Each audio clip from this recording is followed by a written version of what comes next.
Are you happy in your business?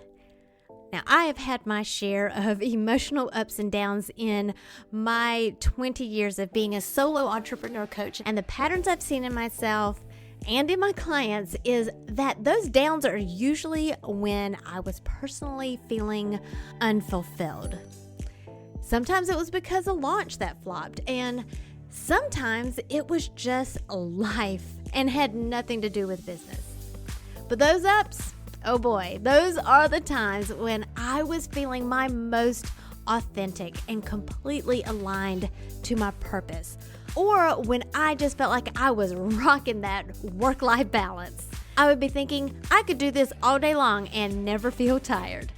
One of my loves is sharing what works for me and what has been working for my clients to achieve this very feeling, full of passion, happiness, peace, and freedom. So I decided to create a private podcast for coaches. Maybe you just want to develop better communication skills that boosts engagement, leads to better results, and makes you feel like you're actually making a difference in the lives of the people you serve. Then you're invited too.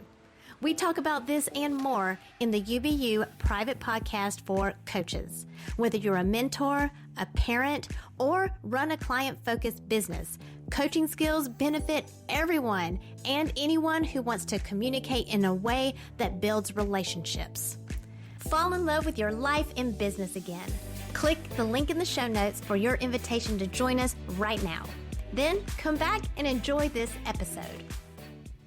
Now, I don't want you to get trapped in the popularity and the trendiness of the Enneagram and allow the Enneagram to define you. Instead, use it to help you find more balance and feel whole.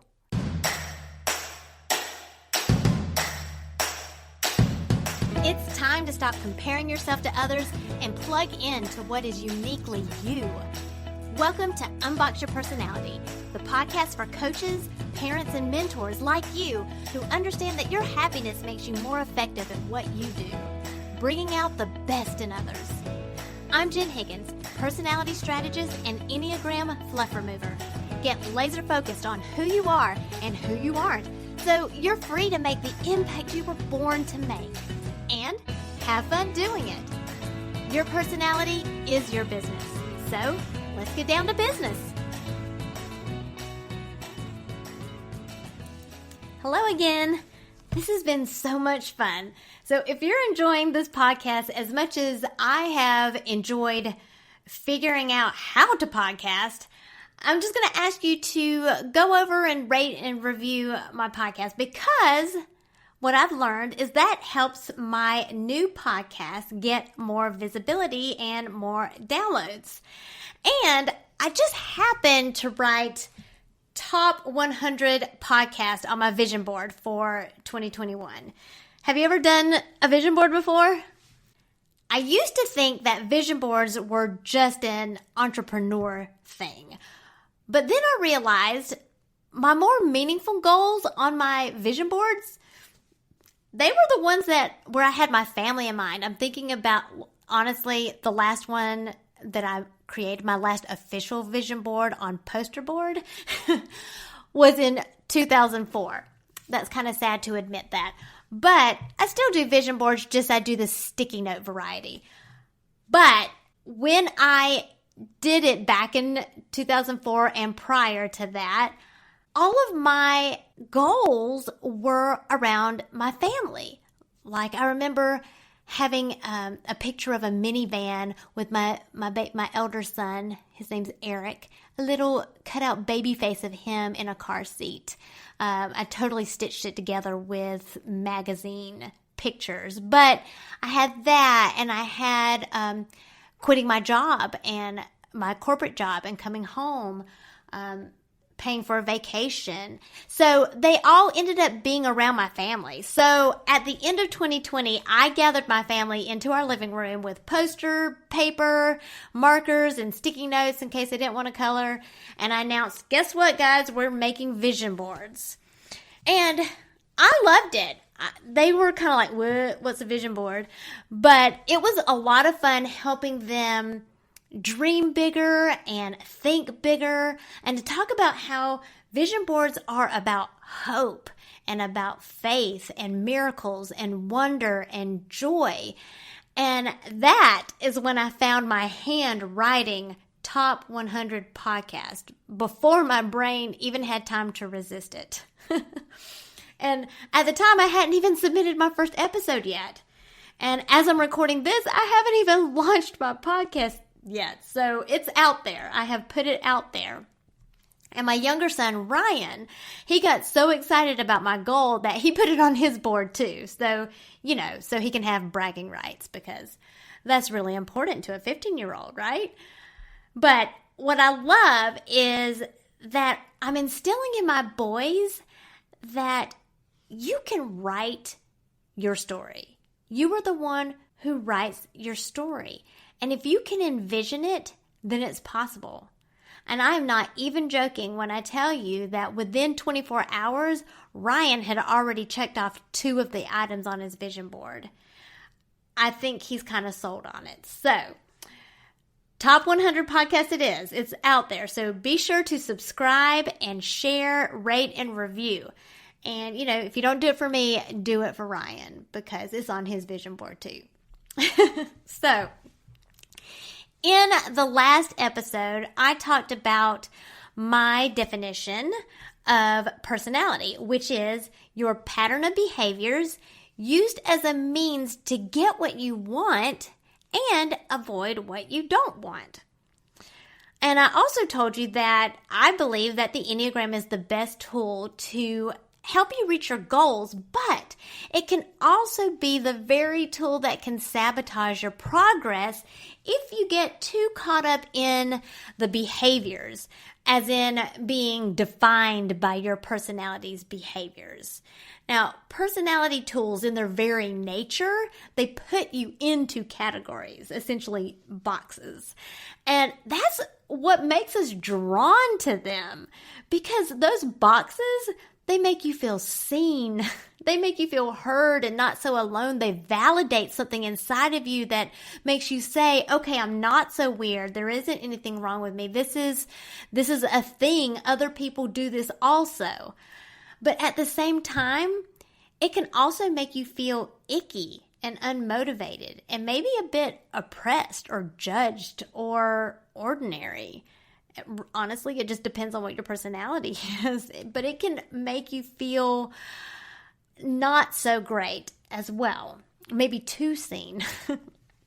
So I want to help you unbox your personality so you feel free and confident and significant, but defined in a way that matters to you, not what matters to how other people define you. All personality tools describe behaviors. Like even knowing which Hogwarts house you're in, don't we make snap judgments about those who are in Slytherin? And kind of have some high expectations of those that are in Gryffindor? We don't know about those other houses. They're just kind of the in-between. But looking at Gryffindor and Slytherin as the extremes, I mean, that's kind of yuck, right? That we make those judgments and kind of have those stereotypes. I mean, it makes for a great storyline, but I don't want you to make those kinds of judgments and assumptions about me, right? But we still do those quizzes all the time. Which Hogwarts house am I in?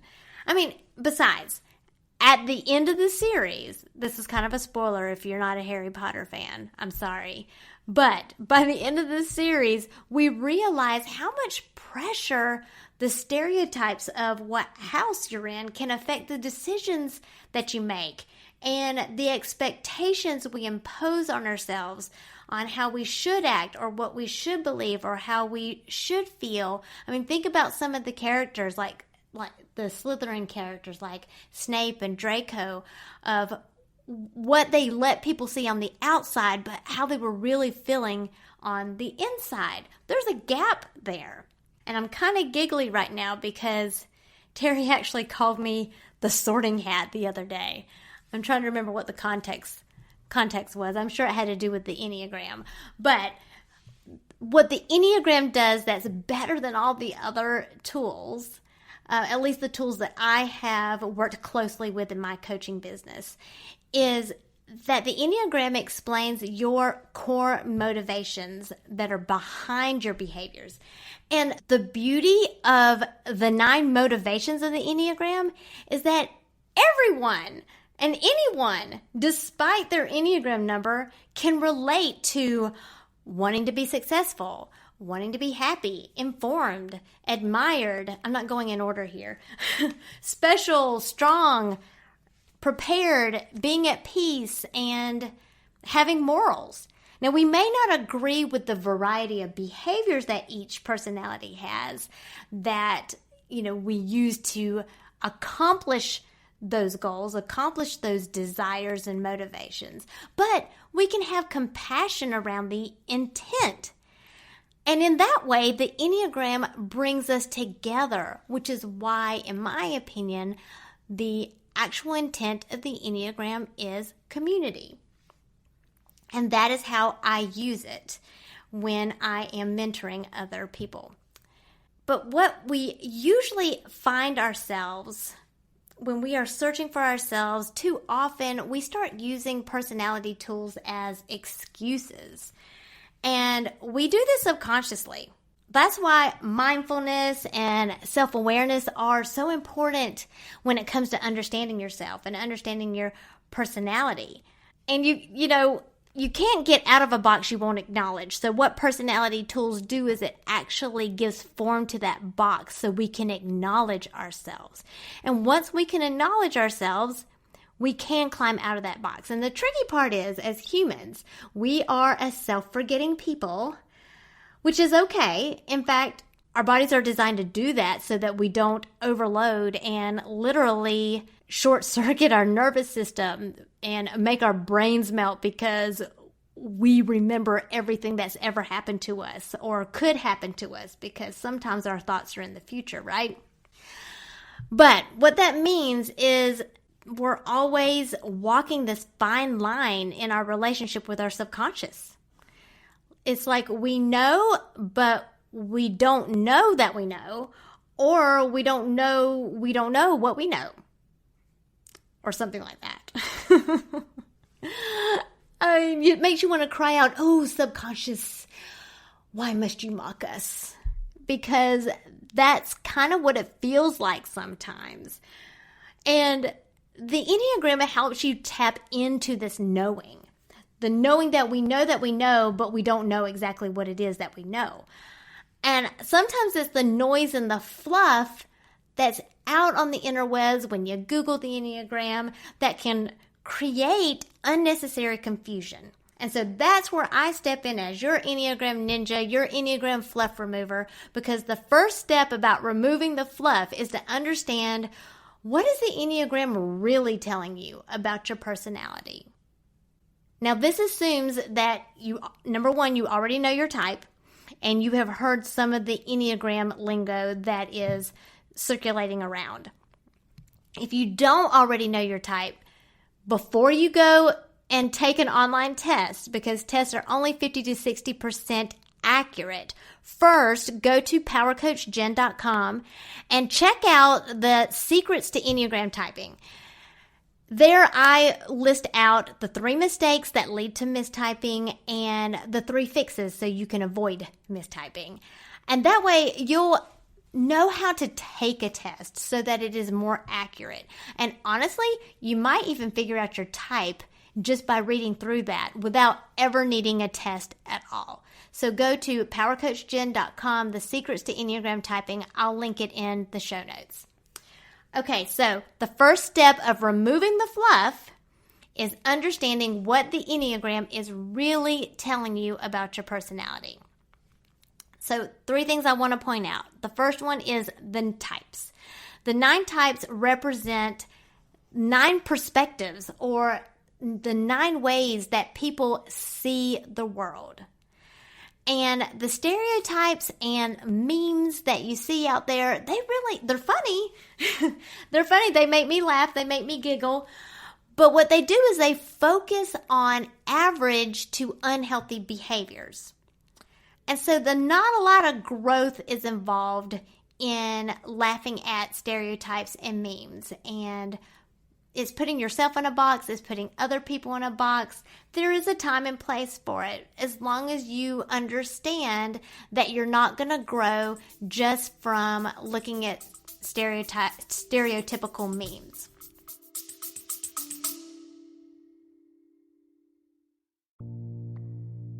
Are you feeling a bit disappointed that you haven't finished that project yet? Are the kids' schedules impacting your business? Or are the demands of your business affecting your relationships at home? Maybe you need a magic formula for that work-life balance before your fire gets so dim or it completely burns out. I've been there. There was a point in my life where I was juggling 2 businesses and homeschooling and had personal health issues. There was barely time to even connect with myself, much less connect with my husband. When I was finally officially diagnosed with ADHD, I felt like that explained everything. I had a new perspective and started approaching things in a new way. So I created a guide containing 20 tips that I personally use, and they have worked for me for helping me stay on course with my goals. Now, you might not have ADHD, but I bet you can relate to having a million distractions during the day. So if you're ready to stop procrastinating or stop being hard on yourself for missing yet another deadline, self-imposed or not, go ahead and download the guide at powercoachjen.com. If you just find one tip from the list that helps you move forward today, you will be so glad you took the time to read it. Go to powercoachjen.com and download the guide right now.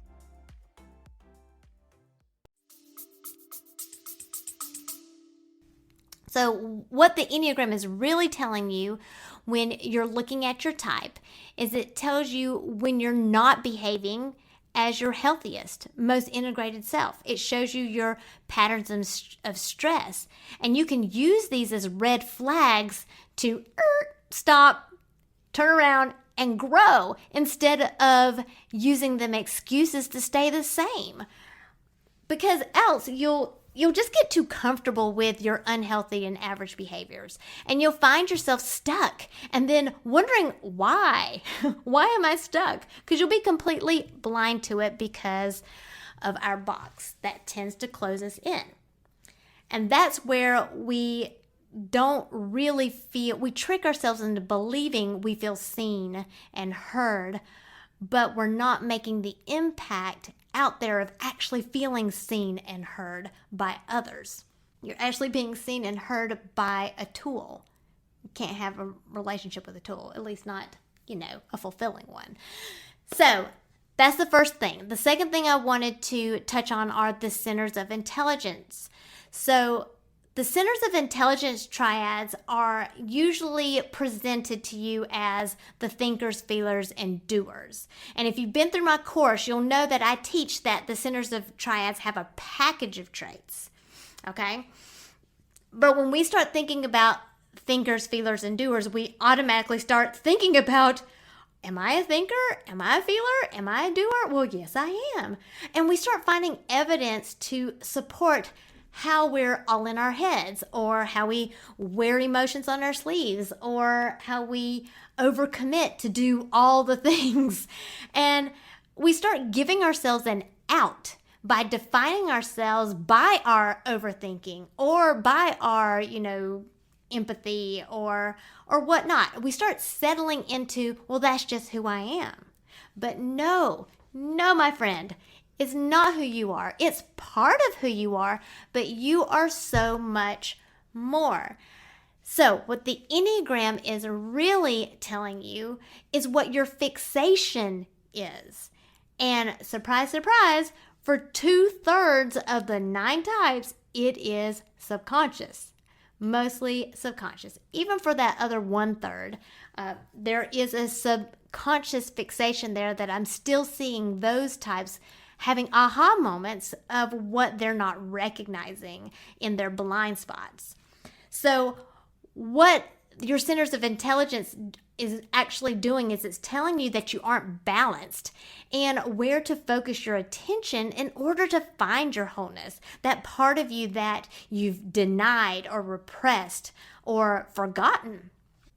And if you've been through my course, when I'm talking about those package of traits help give your fixation more context. So you can better recognize how to balance your centers. And lastly, the third thing I wanted to touch on is subtypes. Now, I define subtypes as any variation of your core type. And it might look like wings, instincts, tri-types, overlays, etc. But the most popular are and well-known are wings and instincts. Now, subtypes are a common area of fluff that people get caught up in.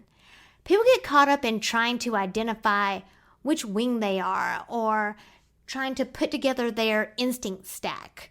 Like, this is a prerequisite. Like, I need to know this in order to graduate from the Enneagram. But it's not. It's fluff. Now, recognizing your dominant wing or instinct is helpful in explaining your behaviors. And it does give your box more shape. It helps you understand yourself a little bit more. And it can often be a catalyst to healing your past. But sometimes, especially in the beginning, when we haven't quite seen the fruits yet of unboxing your personality, you just haven't fully recognized the ripple effect that it's had on others. Instead of moving forward and climbing out of our box, subtypes sometimes make us feel like we're staying and redecorating our box and building a new wing. And we might be expanding our box, but we're not actually getting out of it. So that's where I want to caution you about subtypes. So what the Enneagram is really telling you when you're trying to identify primarily with one wing or one instinct is that you're denying a whole other side of resources that are within you. Again, I'm not devaluing the concept of subtypes. In fact, I feel like they're very valuable, and I teach them to my private clients and in my courses, but in a certain order so that it minimizes confusion and helps you identify your core type sooner, which really is the more important part because it's your core type that explains your patterns in stress. Now, if you need a handy visual of this, go to powercoachjen.com/whole Enneagram. I'll link that in the show notes as well. What this is going to illustrate to you is that the Enneagram will only take you so far. It'll help you understand what motivates you.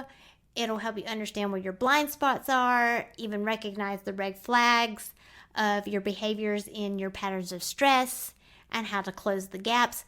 But because unboxing your personality is a holistic approach, at some point, you and I might need to have a more personal look about how your experiences and your upbringing, your culture, your beliefs, all those things, how they have molded you, and the gaps that need to be filled for you in order for you to feel more whole, and the behaviors that you've adopted that maybe have even confused you about your Enneagram type because you're just looking at behaviors instead of the motivations. You know, all that subconscious stuff.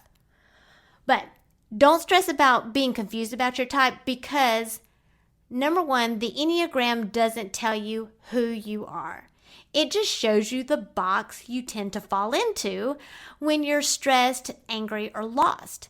But your life story is yours, and you possess the power to write it. Now, you can write it yourself, or you can let others write it. And honestly, depending on your personality, there is strategy in both of those options. Neither is right or wrong. Besides, the more progress that you make in unboxing yourself, the clearer your Enneagram type is going to be for you. So don't feel like you absolutely need to know your type in order to start unboxing yourself. So if you want to make progress, you're going to want to understand the strategies that will work best for your personality, your story, and your message for your audience or those you're trying to reach, whether that's in business, your children, your students, the community or group that you lead. Your message is going to go deeper and further when it comes from a place of wholeness and you're serving from your overflow. It's the subconscious stuff that's holding you back from starting that program at your church or taking your business or mentoring to the next level. Or maybe it's organizing your office so you can think better. That's my problem right now. Or finally using that perfect planner that took you months to settle on so you would stop procrastinating and feel like a more productive member of society. Ask me how I know. It's in your heart to do it someday. And you know one day when you've got the brain space to give it the time or to sit down and brainstorm when you know you're not going to get interrupted, it's going to happen. But I'm here to tell you, it can happen now. And moving forward starts with the small, conscious, intentional daily decisions. Now, I don't want you to get trapped in the popularity and the trendiness of the Enneagram and allow the Enneagram to define you. Instead, use it to help you find more balance and feel whole. That's how you unbox yourself and unleash your power. Thank you for listening, subscribing, and reviewing the Unbox Your Personality podcast. To learn more about yourself, go to powercoachjen.com. Find out how you are different so you can make your difference.